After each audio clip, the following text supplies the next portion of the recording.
ঠিক এক অঙ্কটা আছে, আমার কাছে 5,000 টাকা আছে, আমি ওই টাকা একটা ব্যাংকে বার্ষিক 8.5% চক্রবৃদ্ধি সুদের হারে জমা রাখলাম। 2 বছর শেষে সুদে আসলে মোট কত টাকা? অর্থাৎ সমূল চক্রবৃদ্ধি সুদ সূত্র প্রয়োগ করে এই অঙ্কটা করা যেত। আর ডাইরেক্ট লিখব সমূল চক্রবৃদ্ধি সুদ। সমূল চক্রবৃদ্ধি সুদ সমান কি লিখছি? সূত্র মানে কি? P1 প্লাস R/100 মাথায় N। এই সূত্র আমি এখানটা কি লিখবো? আমার আসল হচ্ছে 5,000 টাকা, P মূলধন 5,000 দিয়ে 1 প্লাস পার্সেন্টেজ 8.5/100 মাথায় কত বছর হইল? 2 বছর শেষে।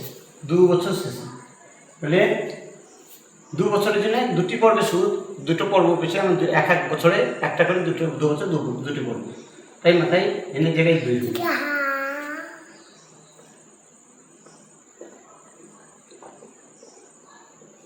এটা আমার হয়তো ভগ্নাংশের যোগ, ভগ্নাংশের যোগ অনুযায়ী এটা ভগ্নাংশের যোগ করা হলো।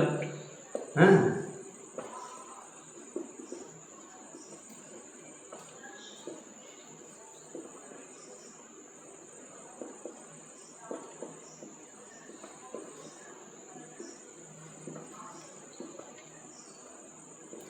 এটা আমার স্কোয়ার আছে, অর্থাৎ আমি 108.5/100 গুণিত 108.5/100 এটা গুণ করে আমি বসিয়ে দেবো।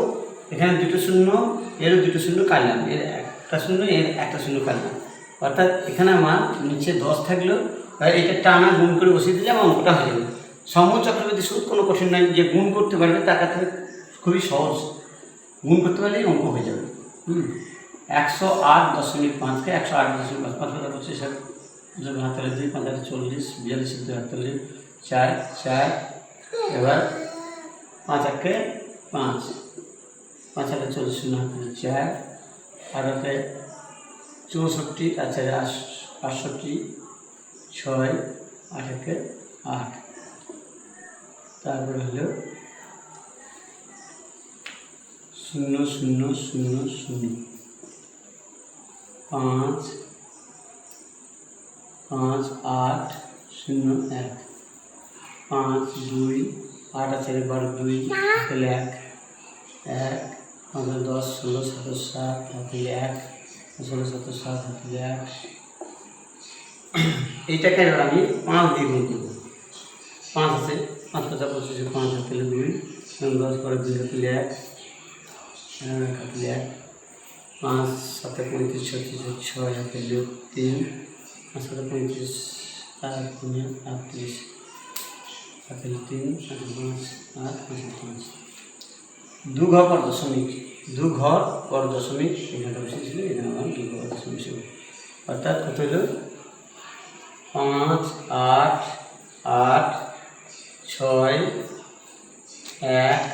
1.25।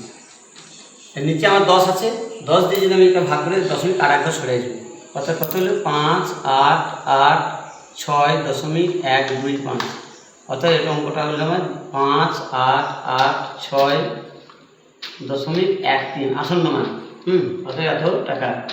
হ্যাঁ, এটা আমার সমূল চক্রবৃদ্ধি সুদ উত্তর হয়ে গেল। হ্যাঁ, বছর শেষে 2 বছর শেষে সুদে আসলে, অর্থাৎ 2 বছর শেষে সুদে ও আসলে হবে 5 8 8 6.13 টাকা। যদি এখানে বলতো চক্রবৃদ্ধি সুদ কত, তখন আমাকে মূল টাকা বাদ দিতে হতো। এই 5,000 টাকা আমি কিন্তু বাদ দিলে আমি চক্রবৃদ্ধি সুদটা পেতাম। এখানে সুদে আসলে চাইছে, তাই এটাই উত্তর হয়ে গেল। হ্যাঁ।